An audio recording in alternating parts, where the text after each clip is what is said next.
Sehr geehrte Damen und Herren, zu unserer Tagung hier in der Missione Cattolica in Zürich begrüße Sie alle ganz herzlich. Speziell begrüße ich unter uns den hochwürdigen Bischof Josef Maria Bonnemö. Er hat vorhin die Heilige Liturgie mit uns zusammen gefeiert, und zwar eine Votivmesse für die Kranken. Wir befassen uns heute Nachmittag mit dem Thema Kultur der Sorge statt Kultur des Todes. Das Thema ist wohl aktueller denn je. Gerade wenn wir auf unsere Alters- und Pflegeheime schauen, die seit 1,5 Jahren mehr oder weniger durch Einschränkungen der Besuche, Isolation oder Quarantäne betroffen sind. Aus sicherer Quelle weiß ich von einer Institution, dass sich auf 11% der Bewohner gravierend ausgewirkt hat.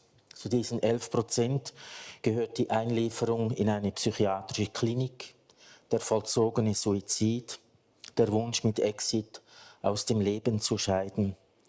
Letzteres konnte in einem Fall gerade noch durch regelmäßige Besuche verhindert werden. Der bereits fixierte Termin mit Exit wurde dann abgesagt. Rückblickend hing das Leben jener Person an einem seidenen Faden. Das betraf, wohlverstanden, eine Institution auf dem Land. Wie das in städtischen Einrichtungen ist, kann ich nicht sagen. Umso wichtiger ist es, dass wir uns mit diesen Themen beschäftigen. Und so lautet der erste Titel, der erste Vortrag, Les droits de l'homme dénaturés, illustrés par l'exemple du suicide assisté. Oder übersetzt, ich hoffe, das stimmt, verfälschte Menschenrechte am Beispiel des assistierten Suizids. Der Vortrag wird ja simultan übersetzt.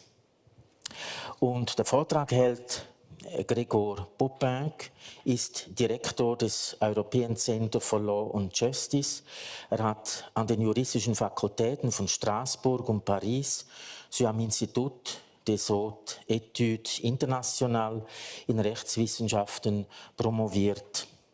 Also es gibt vieles, gäbe es zu sagen, aber ich möchte noch das Wichtigste herausheben. Im Jahr 2016 wurde er von der OSZE in das OSZE-Expertengremium für Gewissens- und Religionsfreiheit berufen.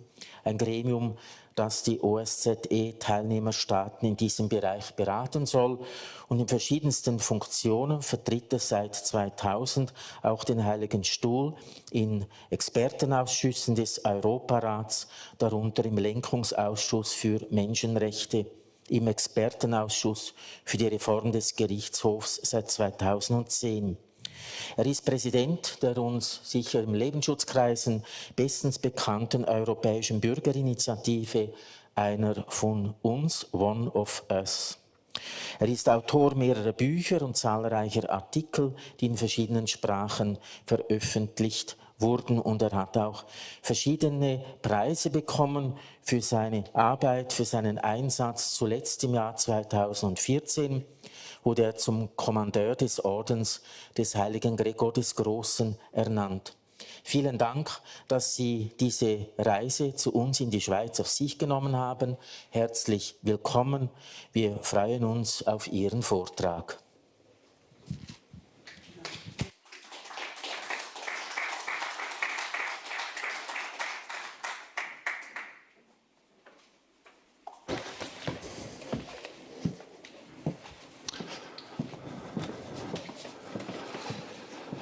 Dankeschön, merci beaucoup.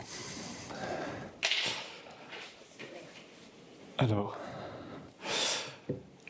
je voudrais d'abord m'excuser de parler français.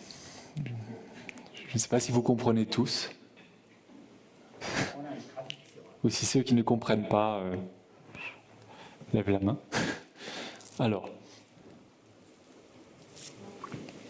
donc, je voudrais vous remercier de m'avoir invité à venir aujourd'hui à Zurich avec vous pour vous exposer ce sujet que vous connaissez malheureusement mieux que nous, étant en Suisse.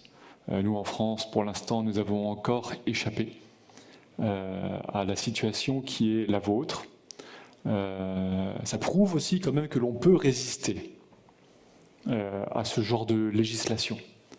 Là, en France, la France a fait partie des premiers pays, en tout cas des pays dans lesquels il y a eu une forte idéologie en faveur de l'euthanasie ou du suicide assisté, en raison de la force de la tradition de la libre pensée, de la tradition franc-maçonne en France, qui a poussé depuis plus de 100 ans, depuis 120 ans, en faveur de l'euthanasie, du suicide assisté.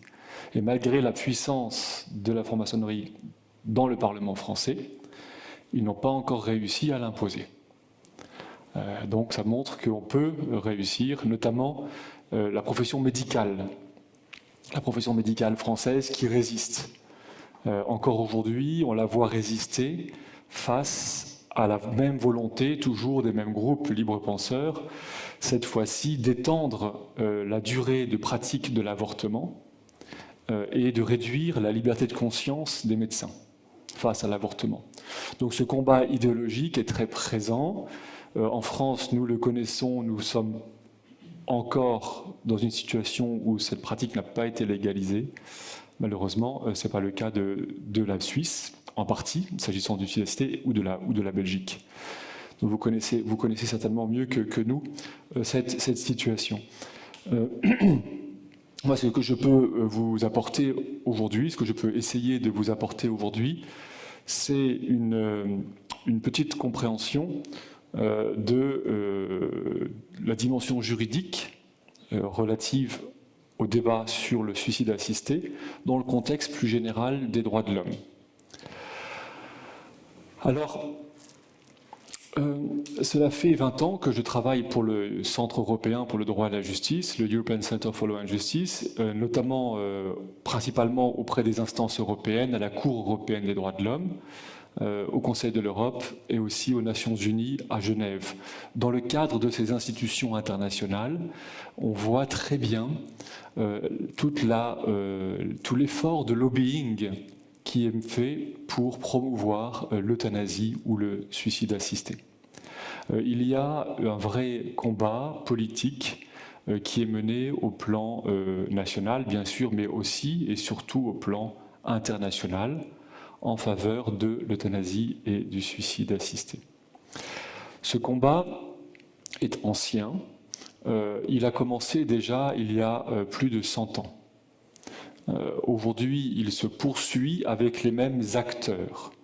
C'est toujours une opposition, d'un côté, des groupes qu'on peut qualifier de matérialistes, athées, qui militent pour le pouvoir de l'homme sur la vie, qui militent pour l'accroissement, l'expression du pouvoir de l'homme sur la vie.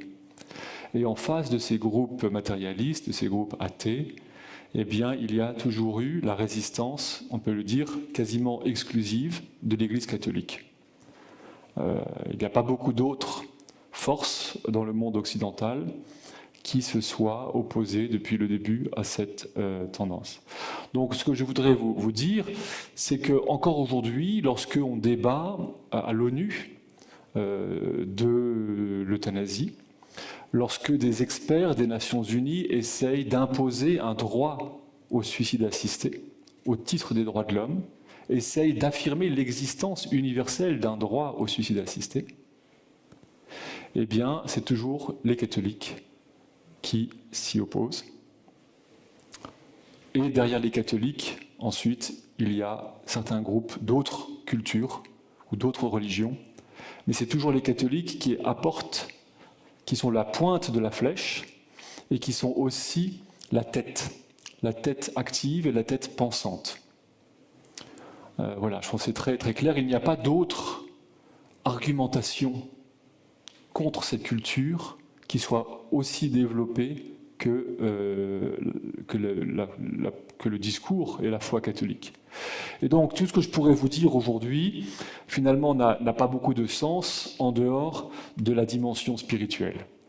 Je n'ai rien d'autre à vous dire aujourd'hui que la seule réponse au suicide assisté, c'est la réponse à l'absurdité de la vie. n'y a pas d'autre réponse. Bon, le reste, c'est du discours, c'est de la politique, c'est de la tactique. Mais la vraie réponse, c'est qu'est-ce qu'on a à dire face à l'absurdité de la vie. D'abord de la vie, avant même de la souffrance. La vie en elle-même est absurde dès lors qu'on n'a pas la foi. C'est tout. Donc, si on n'a rien à dire sur l'absurdité de la vie, on aura encore moins à dire sur l'absurdité de la souffrance.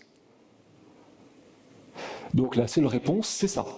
Ça ne sert à rien de développer un discours moral ou moralisateur, ou un discours pseudo-médicalisé qui essaye de convaincre les gens par d'autres arguments, en évitant de parler de la religion, en évitant de parler de la mort, de parler de la vie éternelle. Ça ne sert à rien de se battre sur le terrain de l'absurdité de l'existence sans parler de la vie éternelle. Parce qu'à la fin, c'est toujours ça qui reste. Les nuits peuvent être, vous le savez, les nuits peuvent être très longues à l'hôpital. Les nuits peuvent être très longues. Et si on est pris par ce sentiment d'absurdité, plus rien ne fonctionne. Et donc le discours qu'on peut ensuite développer, théorique, philosophique, etc., est parfois presque inopérant. Et donc moi, tout ce que je peux vous dire en droit, c'est presque rien. En fait, c'est même rien du tout face à la vraie réponse qui est celle du sens de la vie et de la réalité de la vie éternelle. Voilà, dire que la vie éternelle existe, qu'elle est vraie, qu'elle existe, voilà, et qu'on y participe déjà. D'une certaine manière, c'est la seule réponse. C'est la seule réponse. Je crois qui soit à la hauteur de ce qui nous est opposé et de ce qu'on peut tous un jour ressentir dans la longueur de ces nuits d'hôpital. Alors voilà, donc effectivement, c'est donc pas une surprise, c'est normal que le phénomène de sécularisation que nous observons ait pour conséquence une augmentation du sentiment d'absurdité de l'existence et donc une augmentation du recours à l'euthanasie et au suicide assisté. C'est simplement la même chose, la sécularisation entraîne la perte du sens, entraîne l'acte final. Bon. C'est donc une conséquence évidente. Comment échapper sur le fond, on peut essayer de lutter au plan législatif au cas par cas, pour repousser, comme je vous l'ai dit, en France, on repousse l'échéance de l'euthanasie autant que possible. Mais si la sécularisation continue à progresser, il ne faut pas trop se faire d'illusions, sauf si l'expérience acquise dans les autres pays, comme en Belgique par exemple, prouve que la pratique de l'euthanasie conduit à des excès qui sont inacceptables, même au plan humain. Et aujourd'hui, c'est l'approche que l'on a en France. On ne parle pas, malheureusement, de la vie éternelle, en tout cas pas assez, mais on va dire, regardez, en Belgique, ça se passe très mal. Regardez, en Belgique, il y a des abus, il n'y a pas de contrôle efficace. C'est le même médecin qui est dans la commission d'évaluation et qui pratique l'euthanasie, et qui est aussi le président de l'association qui va recevoir une partie de l'héritage de la personne qui meurt. Oui, donc on a ce genre de cas où on peut montrer aux législateurs français les excès de ce qui se passe en Belgique. Mais on reste à ce niveau argumentatif. On essaye aussi de plaider en faveur du soutien des soins palliatifs, qui sont effectivement importants et qui apportent une réponse. Mais ça reste toujours, en tout cas pour les structures catholiques, une réponse qui est en deçà de ce qui est vraiment demandé par la société, qui est le désespoir et l'absurdité. Réponse au désespoir et à l'absurdité. Alors au plan historique, pour revenir un petit peu au sujet qui m'a été demandé de la conférence, aujourd'hui on voit que l'euthanasie ou le suicide assisté est reconnu comme un droit de plus en plus, en Belgique, en Suisse, mais aussi en partie, sous une certaine manière, par la Cour européenne des droits de l'homme. C'est le résultat d'un processus culturel de confrontation entre deux conceptions de l'homme, la conception chrétienne pour l'Europe et, comme je l'ai dit, la conception athée et matérialiste. C'est très simple. Ces deux conceptions, selon que l'on soit croyant en un Dieu personnel et aimant, ou selon que l'on ne croit pas en un Dieu créateur, eh bien, notre regard sur l'homme est radicalement différent. Lorsque l'on regarde les penseurs, les philosophes matérialistes de la fin du XIXe siècle, eh bien, ce sont eux qui ont développé la pensée sur l'euthanasie. Comment cela s'est passé? Bien sûr, j'ai dit le désespoir, le refus de Dieu, et du coup la volonté de maîtrise, d'autonomie individuelle, la volonté de maîtrise de la vie, et donc aussi de la mort, s'est affirmée.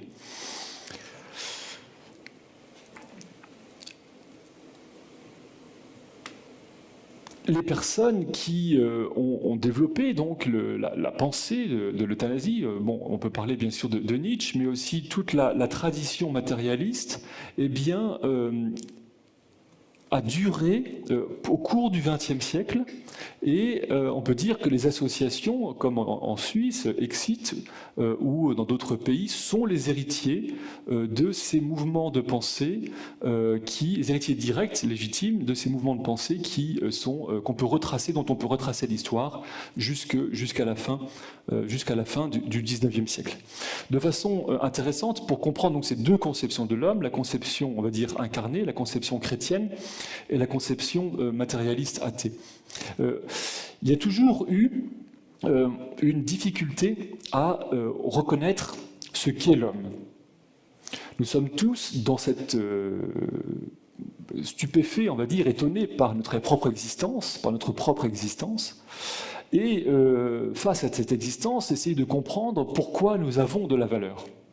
Pourquoi nous avons de la valeur. J'essaie de retracer donc ce qui a mené à la situation actuelle. Pourquoi nous avons de la valeur? Qu'est-ce que l'homme? Moi, je pense qu'il y a de nombreuses réponses, évidemment, à cette question.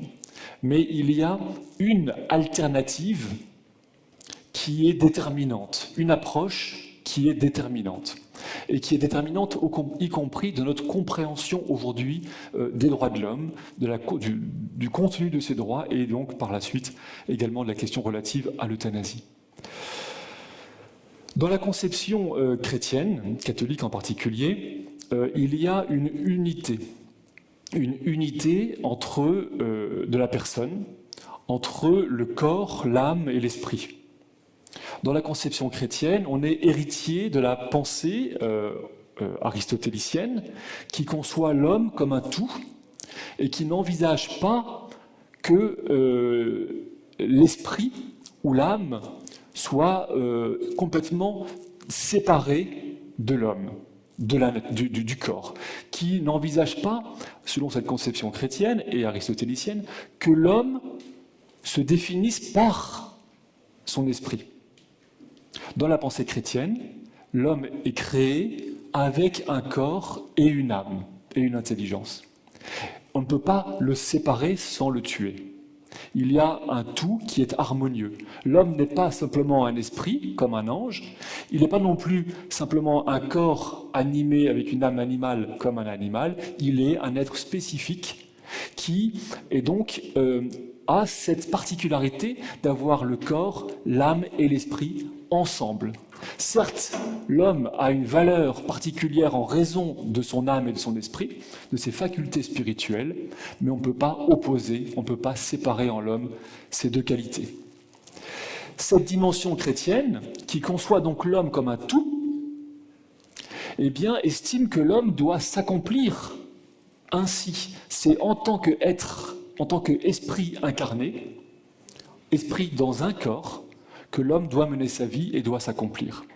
Et donc cette conception chrétienne reconnaît la dignité de l'homme en ce qu'il est créé, voulu par Dieu comme ça, pas comme un ange, ni comme une bête, Et c'est comme ça, avec le corps, avec l'esprit, avec l'âme, ensemble, que nous devons nous accomplir, que nous devons accomplir en nous la nature humaine. Cette vision unifiée, elle nous oblige à toujours avoir un respect pour notre corps. Notre corps fait partie de nous-mêmes, nous sommes notre corps. Et donc, cela a des conséquences sur la conception de la dignité. L'homme est digne, certes, parce qu'il a une intelligence et parce qu'il est créé à l'image de Dieu, mais en tant qu'être incarné. Et donc, cela nous oblige à nous comporter avec notre corps de façon digne. Cela a des conséquences, par exemple, sur la sexualité, bien sûr. On ne peut pas utiliser le corps contre la volonté. On ne peut pas violer une personne, parce que ce serait utiliser son corps contre sa volonté. On ne peut pas opposer le corps et la volonté. Il faut toujours chercher l'unité et l'harmonie entre les dimensions corporelles et spirituelles. La conséquence de ce principe, de cette conception de la dignité, c'est ce qu'on appelle en droit français l'indisponibilité du corps humain. Ça veut dire qu'on ne peut pas disposer de son propre corps. Notre corps, d'une certaine manière, c'est nous. Nous n'avons pas de droit sur lui. C'est nous-mêmes. Ce n'est pas quelque chose d'extérieur à nous-mêmes. Donc on ne peut pas vendre notre corps, on ne peut pas se prostituer, on ne peut pas se couper un bras, vendre un organe, vendre un rein.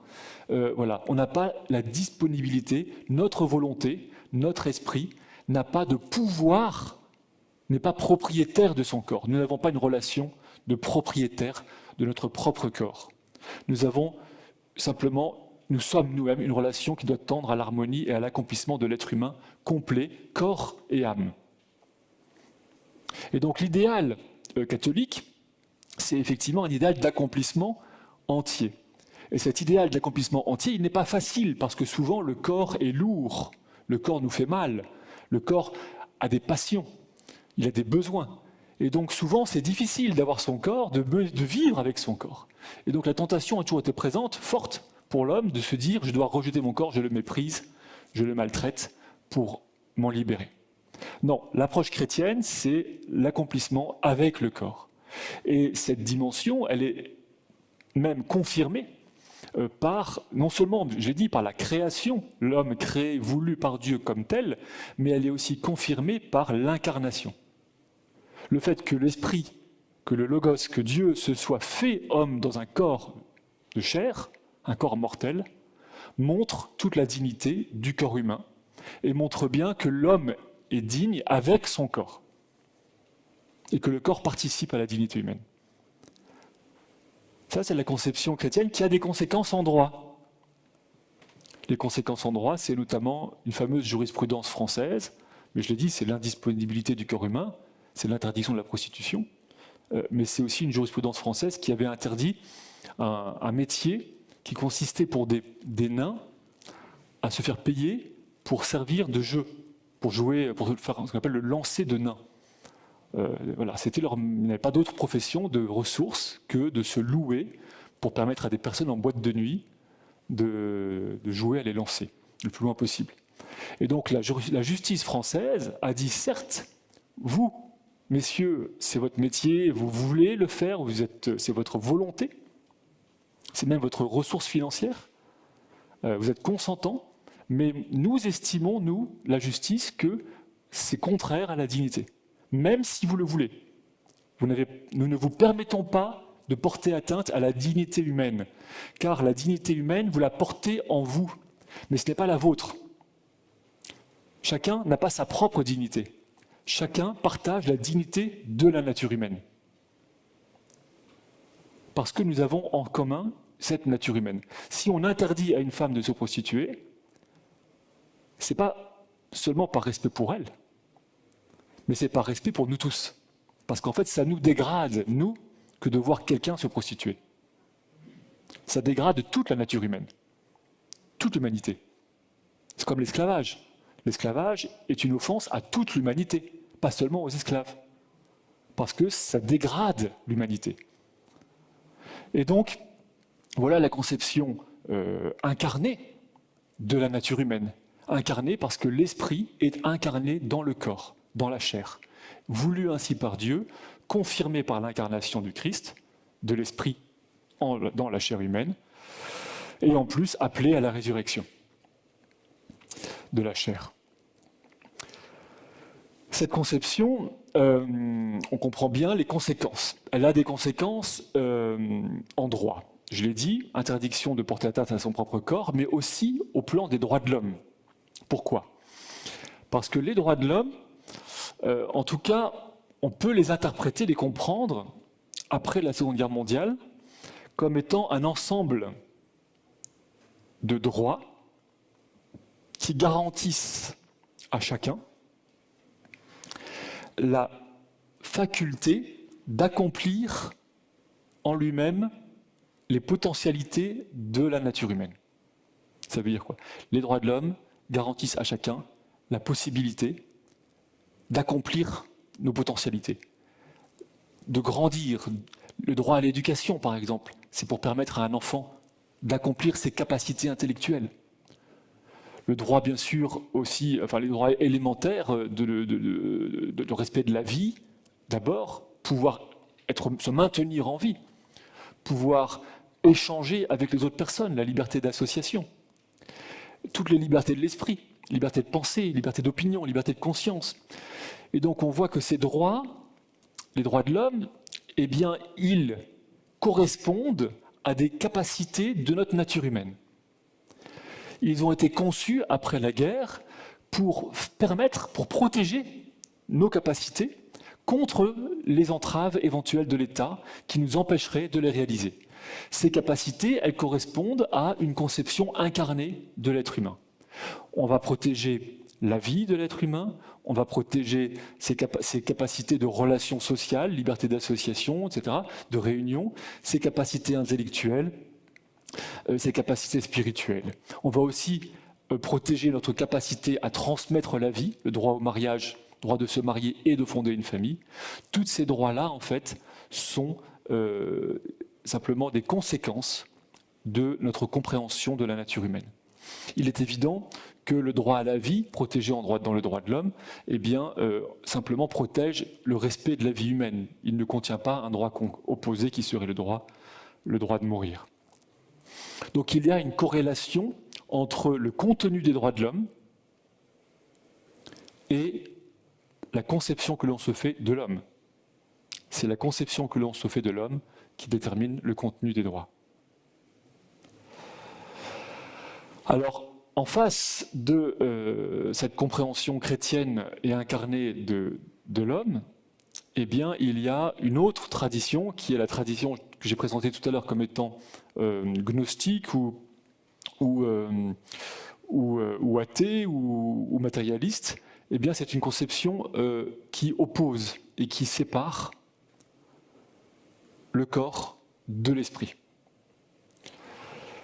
C'est une conception de l'homme qui est très différente donc de la conception chrétienne et qui estime que l'homme n'est homme et n'est digne qu'en raison de son esprit. En raison de son esprit. Alors cette conception, elle voit l'homme comme ayant de la valeur, effectivement, parce qu'il est intelligent, parce qu'il peut penser, parce qu'il a cette capacité intellectuelle et spirituelle, mais elle estime que là seulement là réside sa valeur. C'est la conception qui est héritée aussi d'une tradition philosophique ancienne, qui est notamment représentée par Platon.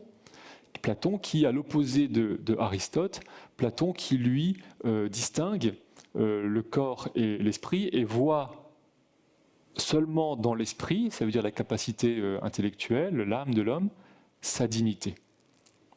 Donc cette autre conception estime que l'homme est digne, ou plutôt que ce qui fait le propre de l'homme, c'est seulement son intelligence, sa conscience, et que c'est en cela que réside sa dignité. Ça, c'est l'autre conception. L'homme est homme en raison de son intelligence, de sa conscience, et c'est en cela que réside sa dignité. Cette conception, on peut la qualifier de dualiste. dualiste parce qu'elle distingue et elle oppose le corps et l'esprit. Alors que la conception chrétienne, au contraire, les garde ensemble.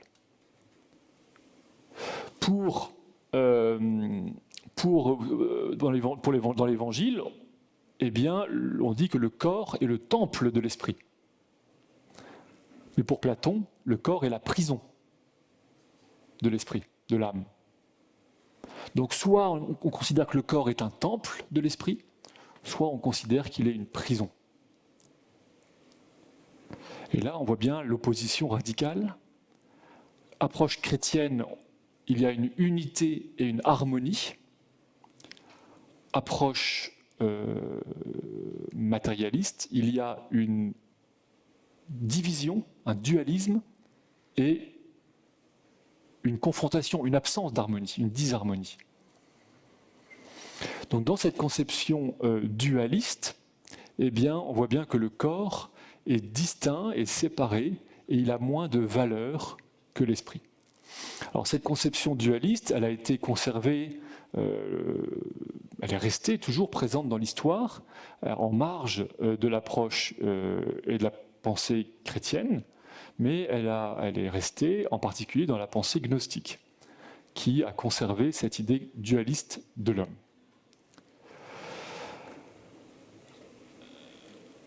On la retrouve à la Renaissance avec Pic de la Mirandole, on la retrouve beaucoup dans la philosophie des Lumières, par exemple chez Condorcet ou chez d'autres philosophes français, matérialistes, qui voient effectivement en l'homme simplement une forme d'animal évolué. Pour la tradition dualiste, l'idéal de l'homme, c'est un idéal de libération de l'esprit à l'égard de la matière.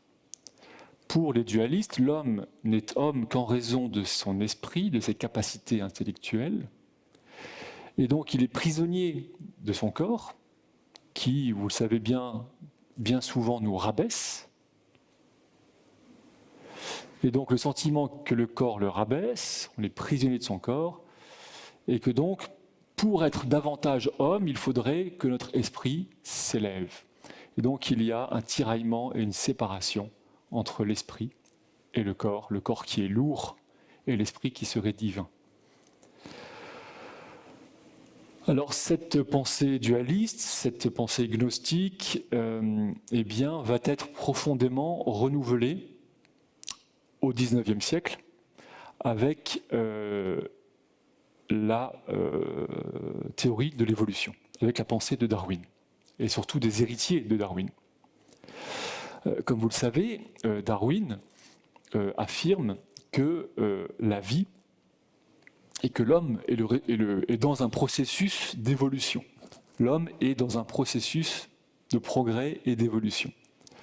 Mais ceux qui étendent la pensée de Darwin, ses successeurs immédiats, comme l'anglais Huxley ou l'allemand Haeckel, vont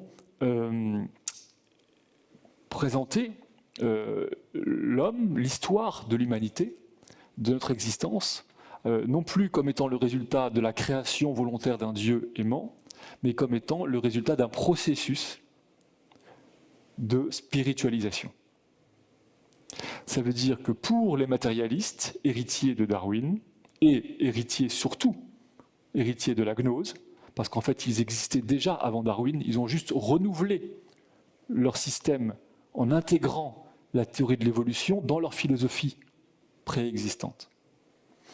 Et donc pour ces matérialistes, comme Thomas Huxley par exemple, eh bien, l'homme est le résultat d'une évolution à partir de la matière. De la matière. Au départ, la matière inerte, sans vie, minérale, de laquelle on ne sait pas comment la vie est apparue. Donc pour eux, la vie sort de la matière, et ensuite, il y a l'esprit, ça veut dire la conscience, qui sort de la vie. Donc pour eux, la conscience est le résultat d'un phénomène d'émergence à partir de la matière. D'abord, la vie sort de la matière, puis l'esprit, la conscience sort de la vie. Et c'est un même processus. Donc pour eux, l'homme est relié à la matière, et l'homme sort de la matière avec la vie, puis il prend conscience de lui-même. Donc l'homme, c'est la vie consciente d'elle-même, à un niveau supérieur, celui des autres êtres vivants. Et donc pour eux, ils ont cette vision de l'être humain comme étant un mouvement, un effort de spiritualisation. L'esprit humain se libère de la matière, s'élève à partir de la matière. Et donc il y a ce dualisme. Pour eux, l'homme est humain parce qu'il a son esprit, parce qu'il a l'intelligence, mais il est animal par son corps. Parce qu'il partage le corps des animaux, c'est simplement un animal conscient de lui-même. Et le corps lui-même, il n'est que de la matière. Le corps partage la matière avec les minéraux et les plantes, et les végétaux. Donc il y a une vision totalement différente, et pour cette vision-là, l'homme est homme en raison de son intelligence, et plus il est intelligent, plus il est élevé, plus il est évolué. Et moins il est intelligent, plus il est proche du stade de la vie inconsciente, de la vie végétale. Et donc dans cette vision-là, c'est une vision inégalitaire de la dignité humaine. Puisque un enfant est moins intelligent qu'un adulte, un homme un peu abruti est moins digne qu'un artiste, un homme malade qui n'a plus ses capacités intellectuelles est plus proche de l'animalité, etc. Et donc on a une conception hiérarchique, inégalitaire de la dignité, parce que l'homme est pensé dans une perspective progressiste en plus. Donc non seulement les hommes sont inégaux entre eux, parce qu'ils n'ont pas tous la même intelligence, les mêmes facultés spirituelles, mais en plus, l'ensemble de l'espèce humaine est dans un processus d'évolution, depuis le singe, etc., si bien qu'il y a évidemment des races aussi inégales. Une inégalité entre les hommes, d'une même espèce, d'une même race, mais aussi une inégalité entre les races. Et donc cette pensée-là, matérialiste, c'est une pensée qui est foncièrement inégalitaire, et bien sûr par conséquent aussi raciste. Bon. Mais ce qu'il faut retenir par rapport au sujet, c'est que la dignité est proportionnelle à la conscience, à l'intelligence. Un musicien, un artiste, a beaucoup plus de dignité qu'un ouvrier. Et en cela, on peut dire que leur conception de la dignité inégalitaire, elle est un petit peu dans le même sens que la conception romaine de la dignitas. La conception, la dignité, c'est d'avoir, vous savez, on dit une honorificence en italien, avoir une décoration, avoir un titre. Il y a les dignitaires. Vous voyez, les dignitaires du gouvernement ou d'un ordre, eh bien, ils sont au-dessus des autres. La conception ancienne de la dignité, elle était inégalitaire. Avoir une dignité, dans le sens latin, le sens ancien, c'est l'idée d'avoir un titre en plus, d'être reconnu comme étant supérieur en raison de ses qualités. Eh bien, cette conception matérialiste, elle a un peu cette approche inégalitaire de la dignité, où il y a les dignitaires qui sont ceux qui sont dotés d'une dignité, qui ont suffisamment de qualité, de valeur, le grand professeur d'université, là, pour être un dignitaire et avoir cette dignité supérieure aux autres. Mais là, c'est en fonction, bien sûr, de l'esprit. Ces deux conceptions de l'homme, vous voyez, une conception unifiée qui dit que l'homme est digne en raison de sa nature, et dans ce cas-là, quelles que soient ses capacités,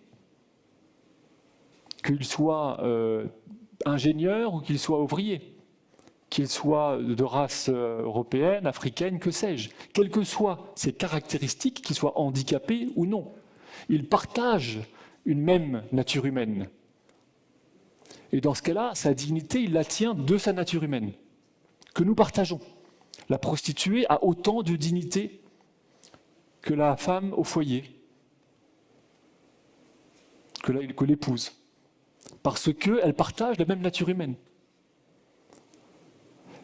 Conception chrétienne. L'autre conception, dignité inégalitaire, en fonction des capacités. Alors, aujourd'hui, nous vivons largement dans une société sécularisée qui a adopté la vision évolutionniste de la nature humaine, de l'homme. C'est la raison pour laquelle on a tant de problèmes avec le racisme, par exemple. Parce qu'on n'arrive pas à justifier l'égalité des hommes autrement que en interdisant les discours inégalitaires. C'est un vrai problème. C'est une conséquence de l'évolutionnisme, parce que les présupposés de l'évolutionnisme conduisent nécessairement au racisme et aussi à l'euthanasie. Et c'est ce qu'avaient très bien compris, les penseurs de l'évolutionnisme et ces philosophes matérialistes du début du XXe siècle, ces héritiers de Darwin, que sont Huxley, Haeckel et d'autres, qui étaient foncièrement racistes et ensuite eugénistes, évidemment. Parce qu'il faut, pour faciliter le progrès de l'évolution, il faut supprimer les faibles et les mauvais. Donc l'eugénisme et le racisme qui est une forme d'eugénisme. Puisque c'est l'idée, supprimer le moins bien au profit du mieux, pour que l'ensemble progresse plus vite. Et donc, le moteur du progrès de la race, du progrès de l'évolution de l'espèce humaine, c'est de réussir à ce que l'humanité s'allège, supprime les poids trop lourds, qui sont des charges dans l'ascension et dans le progrès de l'humanité, par la sélection naturelle, artificielle, la sélection artificielle, qui s'opère par l'eugénisme, les différentes techniques d'eugénisme, limitation des naissances, stérilisation, interdiction du mariage, euthanasie des personnes handicapées, voilà. Et donc, toute cette vision évolutionniste qui se conçoit comme étant progressiste, elle est de gauche. C'est une vision progressiste de gauche, parce que c'est athée, matérialiste et progressiste. Eh bien, pour le progrès de l'humanité, il faut supprimer autant que possible les poids qui nous pèsent trop. Et donc, ces personnes-là, évidemment, développent un discours en disant le progrès de l'humanité passera nécessairement par le contrôle de la vie. Il faut que l'homme ne soit plus simplement le jouet de la sélection naturelle, qui, elle, se fait mais de façon très lente. Si l'homme veut progresser rapidement, il faut qu'il mette en œuvre une sélection artificielle, qu'il décide lui-même. Et surtout, il faut qu'il lutte contre la charité. Parce que la charité va à l'encontre de la sélection naturelle. Aider les pauvres, donner de l'argent aux familles pauvres, c'est faciliter leur procréation, c'est donc aller contre la sélection naturelle, c'est alourdir la société d'une charge. Et donc ces personnes-là sont contre, Galton par exemple, il est contre l'aide évidemment aux pauvres. La fondatrice du planning familial, Margaret Sanger, elle parle de la cruauté de la charité. La charité, ce serait la chose la plus cruelle parce que ce serait une façon de maintenir en vie des gens qui vont souffrir toute leur vie parce qu'ils n'ont pas les capacités de vivre. Voyez-vous ? Donc cette idée-là, prendre le contrôle de la vie pour que la vie puisse être gérée de façon rationnelle, collective, parce que la race, c'est collectif, c'est collectiviste. Donc, collectif, rationnel pour le progrès. Et donc, il faut couper Alors, les personnes qui étaient pour cela, évidemment, elles étaient pour l'eugénisme, elles ont milité pour l'avortement des pauvres, l'avortement chez les pauvres. Et puis, donc, on créait des mouvements. Il y a eu des grands rassemblements, d'ailleurs, en Suisse, dans les années 20, puis les années 30. Parmi les premiers rassemblements ont eu lieu en Suisse, des rassemblements internationaux eugénistes, qui ont conçu la politique des États avant la Seconde Guerre mondiale, pendant l'entre-deux-guerres. Eh bien, on voit, avant la Seconde Guerre mondiale, ce groupe de personnes qui sont des personnes très influentes. Il y a des responsables politiques, il y a de premier plan, des scientifiques, eh bien, militent pour l'adoption de lois sur, bien sûr, la stérilisation des personnes handicapées, sur l'avortement, sur les règles, les interdictions de mariage, par exemple, aussi les questions d'immigration, des lois contre l'immigration de certaines populations considérées comme moins intelligentes. Par exemple, en Amérique, il y avait des lois contre l'immigration italienne. Je suis désolé de dire ça ici, parce qu'ils estimaient que les Latins n'avaient pas les capacités des Scandinaves. Et donc, ils voulaient bien l'immigration, mais que des Scandinaves. Les Français, c'est problématique parce qu'il y a des bons et des mauvais. Mais voilà, vous voyez, donc il y avait ces lois qui ont été passées. Eh bien, les personnes qui militaient pour cela, ils avaient aussi à leur agenda l'euthanasie. Et donc, l'euthanasie était dans la liste des causes. Ce sont les mêmes personnes qui sont tous au départ des libres penseurs, engagés dans la Fédération internationale de la libre pensée, qui sont des francs-maçons, voilà, c'est ça, et qui agissent. Il y en a même un, Ernst Haeckel, qui est le philosophe allemand. C'était un ennemi juré de l'Église. Il s'est fait sacrer antipape à Rome en 1903 lors du Congrès international de la libre pensée au pied de la statue de Giordano Bruno. Donc on voit bien, je suis désolé de dire ça, mais c'est pour vous montrer que c'est des choses qui sont marquées. On voit bien ce qui est en place. Eh bien, les militants de l'avortement, Margaret Sanger notamment, qui est la fondatrice du planning familial mondial, et Julian Huxley, qui est bien que le frère de Aldous, l'écrivain, et qui est aussi le premier directeur de l'UNESCO, et qui était lui-même le petit-fils de l'éditeur de Darwin, Julian Huxley, eh bien, qui est un des grands penseurs de ce matérialisme, et qui était aussi le président de la Ligue de la libre pensée mondiale. Eh bien, toutes ces personnes, dans les années 30, eh bien, s'engagent pour la légalisation de l'euthanasie. C'est toujours des anglo-saxons qui font ça, d'abord en Angleterre et aux États-Unis. Ce sont les mêmes groupes, les mêmes personnes, les mêmes associations qui changent de nom et qui disent maintenant on va ouvrir un nouveau combat, un nouveau front, l'euthanasie. Alors c'est intéressant parce qu'ils n'ont jamais vraiment été sûrs d'eux. Alors au départ, ils disaient, bon, on veut l'euthanasie, mais politiquement, c'est plus simple de dire l'euthanasie volontaire. Alors, dans un premier temps, on va militer pour l'euthanasie volontaire. Et ensuite, une fois qu'on l'aura obtenue, on verra comment aller plus loin. Mais on voit bien que leur vision, elle est mue par une vision collectiviste.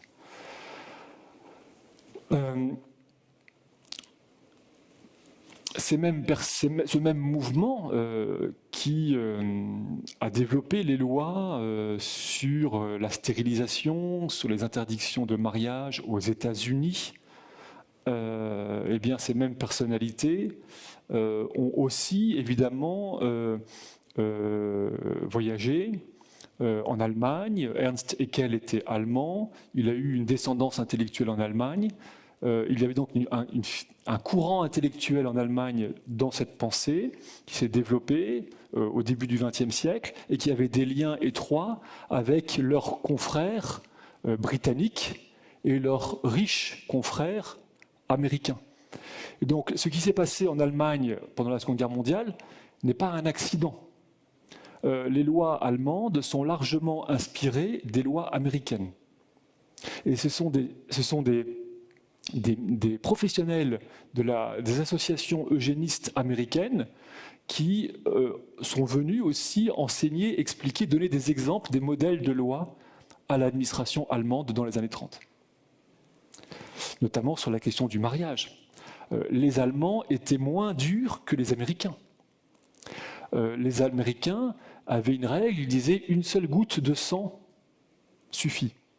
Ça veut dire une seule goutte de sang noir suffit pour que vous soyez considéré comme noir.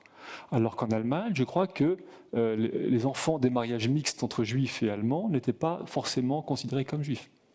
Vous voyez, donc l'Amérique a donné l'exemple sur un certain nombre de sujets aux Allemands, mais il y avait déjà avant une communauté de pensée, de philosophes, d'acteurs.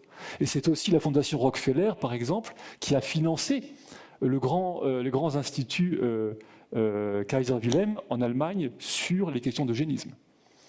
Donc tout cela va ensemble. Donc une volonté de ces associations, de ces mouvements, de maintenant promouvoir l'euthanasie comme nouvel horizon de la militance. Et puis là-dessus arrive ce qui pour eux est un drame, à savoir les excès de la Seconde Guerre mondiale, les excès du régime nazi. La présidente de l'association pour l'euthanasie aux États-Unis, malgré tout, elle trouve que ce qui est fait en Pologne est très bien. Elle trouve que la politique allemande à l'égard des Polonais est très bien sur les questions d'euthanasie et les questions de stérilisation volontaire. Voilà, donc il y a vraiment une proximité des personnalités de premier plan dans la politique allemande, donc la politique du génocide en fait, écrivent dans des revues américaines. Bon.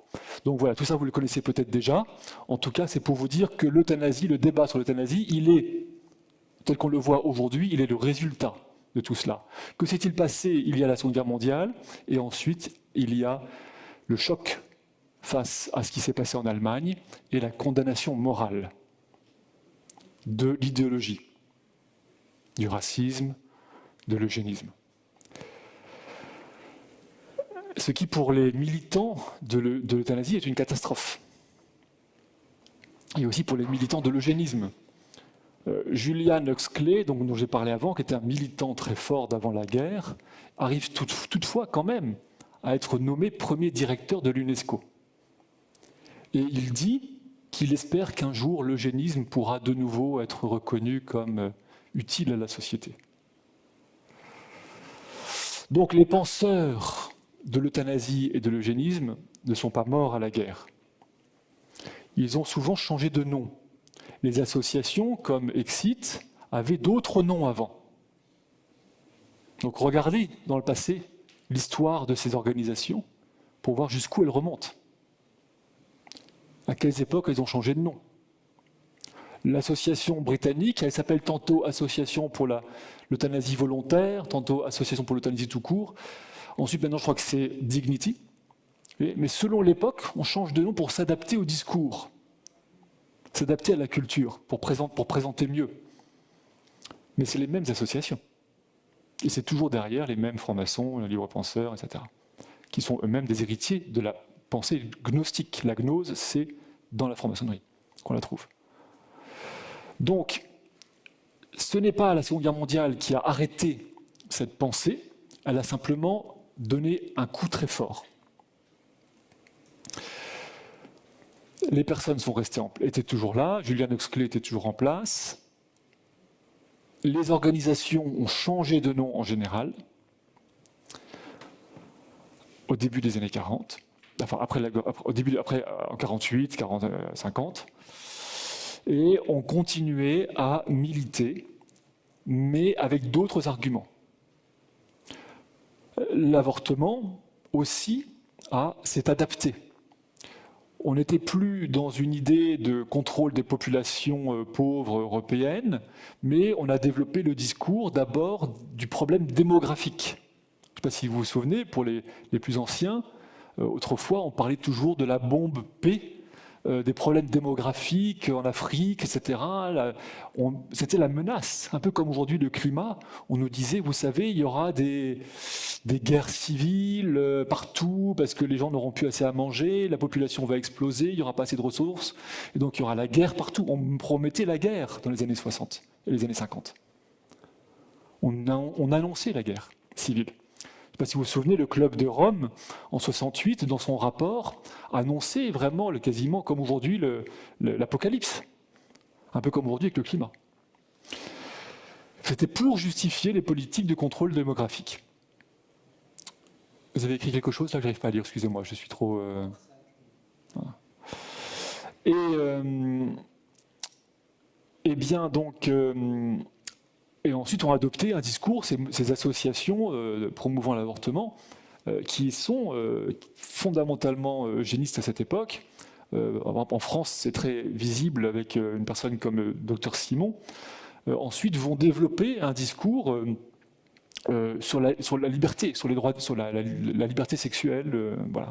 Donc, ce sont des eugénistes qui, dans les années 60, changent le discours et prennent le discours plus à la mode de la libération sexuelle, des droits des femmes, pour promouvoir la cause. Pour promouvoir la cause. Et pour l'euthanasie, c'est pareil.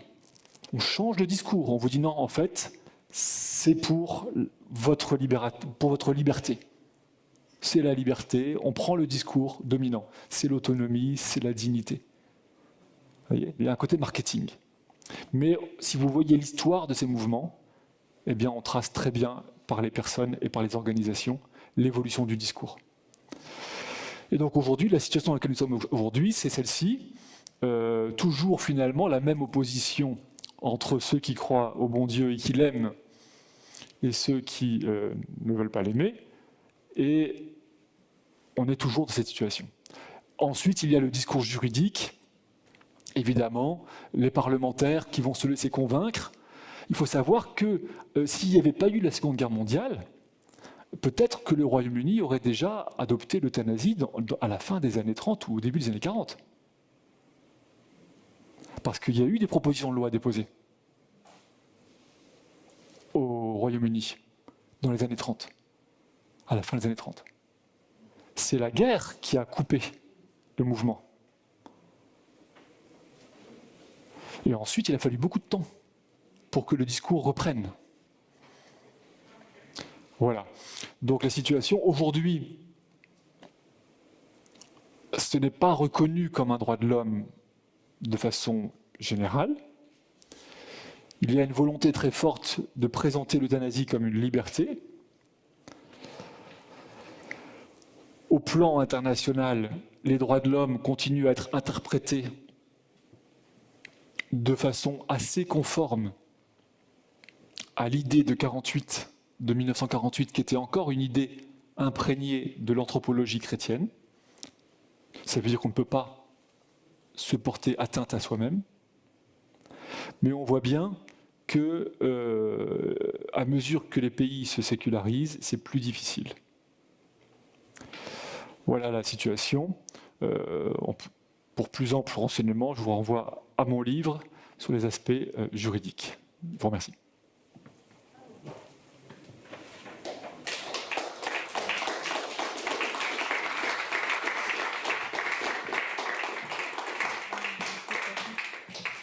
Merci à vous. Merci beaucoup d'être venu, c'était un honneur. Un plaisir. De vous avoir reçu. Merci beaucoup, madame. Merci. Est-ce que vous pouvez rester encore un instant, s'il vous plaît? Ja, ja. Also, wir dürften noch 2, 3 Fragen stellen dem Referent. Moment noch, bis er den Kopfhörer hat. Je vous donne pour la traduction des éventuelles questions encore un. Bonjour. Wir dürfen natürlich auch gerade auf Französisch fragen, aber wir dürfen auf Deutsch. Hochdeutsch oder Schweizerdeutsch? Ja, also ich habe eine Frage. Sie haben gesagt, in Frankreich sei die Euthanasie oder gezielt lebensverkürzende Sterbehilfe also noch nicht realisiert und Ärzte seien dagegen. Also ja, das stimmt. Aber es ist eine Frage, besteht ein wirklich moralisch relevanter Unterschied zwischen der heutigen französischen Gesetzgebung und der aktiven Sterbehilfe, weil ja nach der heutigen französischen Gesetzgebung, etwa seit 2015, es ist eine tiefe, kontinuierliche Sedierung möglich ist. Und das ist ja eine Bewusstseinsausschaltung bis zum Tode. Und dann wäre doch theologisch gesehen das ein Gleiches wie aktive Sterbehilfe. Es ist die Ausschaltung des Bewusstseins. Es gibt zwar biologisches Leben, also das ist nach der tiefen kontinuierlichen Sedierung möglich, aber das Bewusstsein ist ausgeschalten, wie bei der aktiven Sterbehilfe, bei der Tötung. Und da frage ich Sie, sehen Sie da einen relevanten Unterschied? Alors oui, c'est une bonne question. Oui, il y a quand même une différence. La situation française est un compromis. C'est un compromis qui, au départ, a été adopté par le législateur lorsque le patient est dans un état est condamné. Il est condamné au plan de sa santé. Lorsqu'il est atteint d'une maladie grave, et voilà, avec une fin qui est proche. Et donc, normalement, c'est une loi qui ne permet que l'abstention de soins et effectivement de l'hydratation et de la nourriture lorsque celle-ci est apportée de façon médicalisée, ça veut dire par sonde. Donc, je pense que c'est grave ce qui se passe en France. J'ai beaucoup travaillé sur l'affaire Lambert, donc je connais bien le sujet. Je pense que c'est grave, mais ce n'est pas aussi grave que la possibilité donnée à une personne en bonne santé de prendre rendez-vous avec Exit ou Dignitas pour se faire tuer le week-end suivant. Voilà, parce que pour le cas français, c'est que, d'abord, le cas français, c'est normalement la difficulté est dans son interprétation. À l'origine, c'était fait pour les personnes incurables, qui n'étaient pas tuées, mais qui n'étaient plus soignées, et qui étaient abandonnées à la mort avec la sédation profonde qui peut aussi contribuer à provoquer la mort.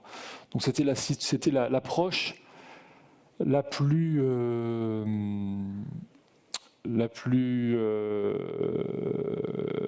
en faveur, on va dire, de l'accompagnement, sans aller jusqu'au fait de piquer la personne. Alors que en Suisse ou en Belgique, on injecte directement un poison, y compris à des personnes qui ne sont pas spécialement mourantes. Et là, je pense qu'il y a une différence, quand même, encore. Et c'est la raison pour laquelle, les militants de l'euthanasie en France disent qu'il vaut mieux autoriser la piqûre que de laisser mourir la personne de faim et de soif pendant 4 jours, 5 jours. Donc on n'est quand même pas sorti de la question.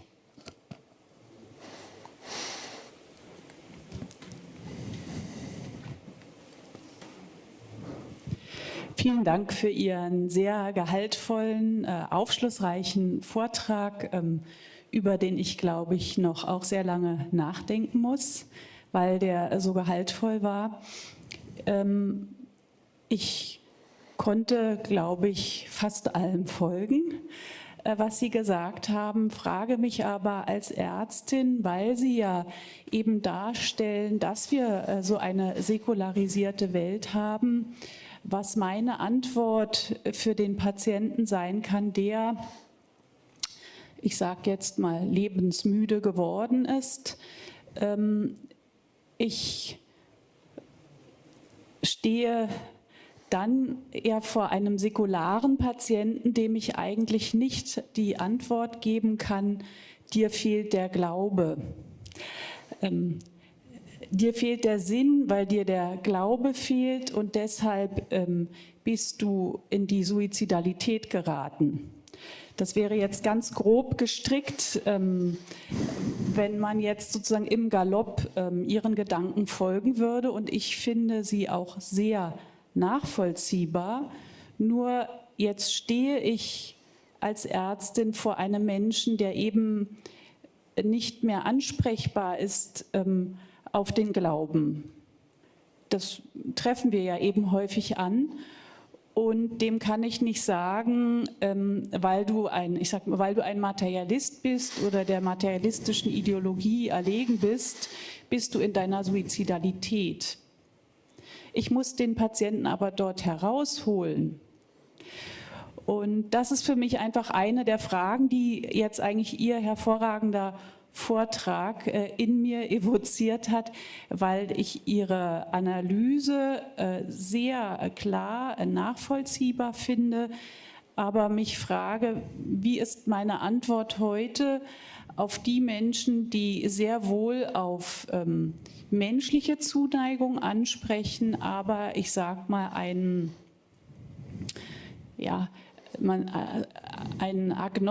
mit einem agnostischen Affekt sozusagen unterwegs sind und ich ihnen deshalb so nicht begegnen kann. Also ich muss eine Begegnung finden, die sich ärztlich-menschlich zuneigt und kann eigentlich nicht sagen, finde deinen Glauben, dann wirst du wieder heil.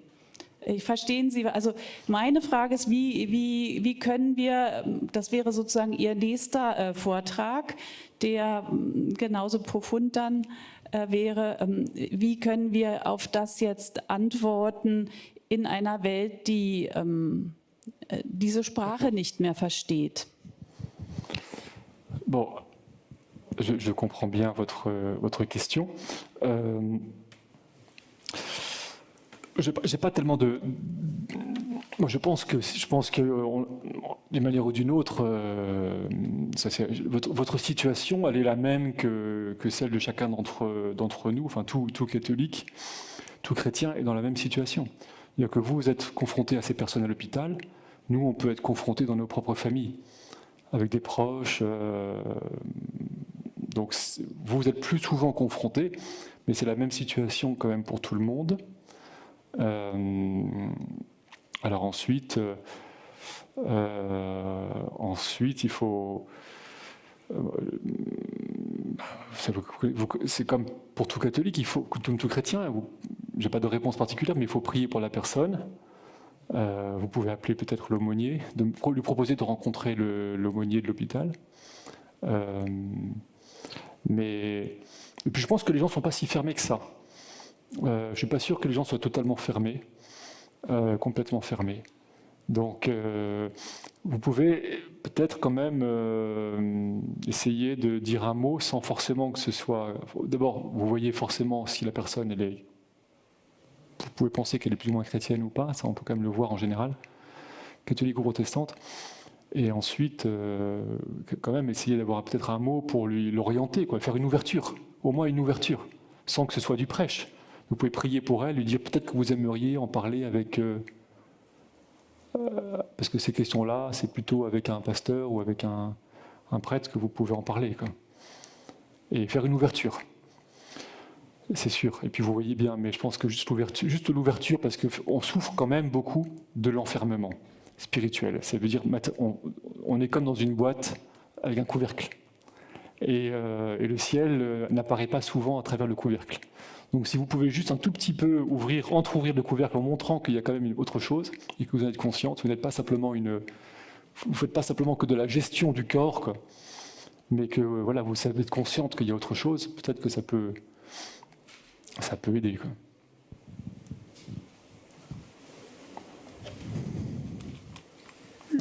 Ich habe keine Frage, ich wollte nur einen Kommentar machen. Ich bin selber auch Arzt und bin Onkologe und habe also mehrere Patienten in dieser Situation auch vorgefunden natürlich. Und ich denke, was diesen Patienten hilft, ist das, was Sie gesagt haben. Diese Patienten sind durchaus ansprechbar und rezeptiv eines Gegenüber, der sich um ihre Leiden kümmert und den Weg mit ihnen selber geht. Und wenn man das dem Patienten gegenüber trägt, dann findet man, denke ich, in den meisten Fällen doch eine Rezeption dieses Patienten und kann für diesen Patienten auch etwas tun. nämlich dass seine Leiden mitgetragen werden und dass er diese Leiden nicht alleine tragen muss. Oui, moi je peux vous dire, je suis d'accord. J'ai eu l'expérience un petit peu de vos patients il y a une dizaine d'années. Et je me souviens, mon médecin avait sur le mur une photo d'une chapelle dans les montagnes. Donc il n'avait rien dit. Mais la présence de cette photo de chapelle dans les montagnes, eh bien, voilà, c'était un signe. Et ensuite, c'est vrai que la maladie, parce qu'on le sait tous, hein, mais la maladie, c'est quand même aussi un moment qui peut être un moment de grande grâce spirituelle. Je pense que c'est des circonstances qui peuvent nous amener à un niveau de spiritualité qu'on ne peut pas avoir difficilement autrement. Donc, ça, je pense que c'est quand même c'est connu, hein, c'est connu que c'est un moment propice aussi pour la spiritualité, pour la foi, pour la découverte de la foi. Donc, c'est là où il faut trouver le moyen de faire passer. D'où l'importance des hôpitaux, des cliniques catholiques, où autrefois une religieuse, avec le sourire, pouvait vous faire passer énormément de choses, quoi. Les catholiques se sont en grand nombre retirés des cliniques. Il y a seulement peu des cliniques confessionnelles en Suisse, presque plus rien.